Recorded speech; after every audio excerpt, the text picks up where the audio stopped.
TV news সিরাজগঞ্জে STV. সিরাজগঞ্জে Bangabandhu Sheikh Mujibur Rahman gold cup প্রাথমিক বিদ্যালয় ও বঙ্গমাতা শেখ ফজিলাতুন্নেসা মুজিব প্রাথমিক বিদ্যালয়ের ফুটবল টুর্নামেন্টে সিরাজগঞ্জ সদর উপজেলা থেকে 10টি ইউনিয়ন নিয়ে ফুটবল টুর্নামেন্টের উদ্বোধন অনুষ্ঠিত হয়েছে।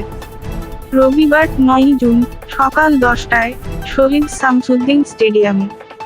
উপজেলা প্রশাসন, সিরাজগঞ্জ সদর ও উপজেলা শিক্ষা অফিস সিরাজগঞ্জের আয়োজনে বঙ্গবন্ধু শেখ মুজিবুর রহমান গোল্ড কাপ প্রাথমিক বিদ্যালয় ও বঙ্গমাতা শেখ ফজিলাতুন্নেসা মুজিব প্রাথমিক বিদ্যালয়ের ফুটবল টুর্নামেন্টের সভাপতিত্ব করেন সিরাজগঞ্জ সদর উপজেলা নির্বাহী অফিসার মনোয়ার হোসেন। এর সভাপতিত্বে গোল্ড কাপ টুর্নামেন্টের শুরুতে স্বাগত বক্তব্য রাখেন উপজেলা শিক্ষা অফিসার নায়ার সুলতানা। শুভ উদ্বোধন করেন সিরাজগঞ্জ সদর উপজেলা পরিষদের চেয়ারম্যান আলহাজ মোহাম্মদ রিয়াদ উদ্দিন।